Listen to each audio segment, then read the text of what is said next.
మీరు ఈజీగా డిస్ట్రాక్ట్ అవుతున్నారా? ఎంత నచ్చిన పని పైనైనా ఫోకస్ చేయలేకపోతున్నారా?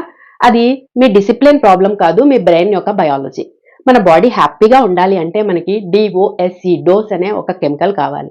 దీనిలో D for dopamine, O for oxytocin, S for serotonin, E for endorphin. ఇవి 4 ఉంటే మనం హ్యాపీగా ఉండగలుగుతాం. కానీ డోపమైన్ అనేది క్విక్ రివార్డ్ ఇస్తుంది. అందుకనే మనలో చాలా మంది mobile scrolling, notifications, TV serials, movies ఇంకా వీటితో పాటుగా ఇంకా రకరకాలైన బ్యాడ్ హ్యాబిట్స్‌కి అడిక్ట్ అవుతూ ఉంటారు.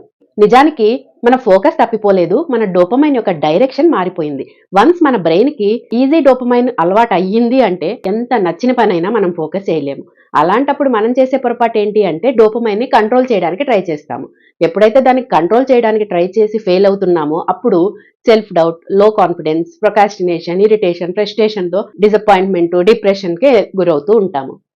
మనం ఈ డోపమైన్‌ని కంట్రోల్ చేయడానికి బదులుగా దానికి ఆల్టర్‌నేటివ్ ఇవ్వడానికి ట్రై చేయాలి. లేదా మన బ్రెయిన్‌ని క్విక్ రివార్డ్ పొందడానికి కాకుండా ఎఫర్ట్‌తో వచ్చే రివార్డ్ పొందడానికి ట్రైన్ చేస్తే ఆటోమేటిక్‌గా డోపమైన్ యొక్క డైరెక్షన్ మారిపోతుంది. మన ఫోకస్ మారుతుంది. మనకు అనుకున్న పనిలో ఫోకస్ చేయగలుగుతాము. మనం ఒక సక్సెస్‌ఫుల్ పర్సన్‌గా ఎదగగలుగుతాము.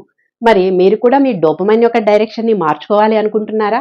అయితే త్వరలో నేను కండక్ట్ చేయబోయే సెల్ఫ్ శక్తి ఎమోషనల్ మాస్టరీ వెబినార్‌కి అటెండ్ అవ్వాలి అనుకుంటే సెల్ఫ్ శక్తి అని డీఎం చేయండి.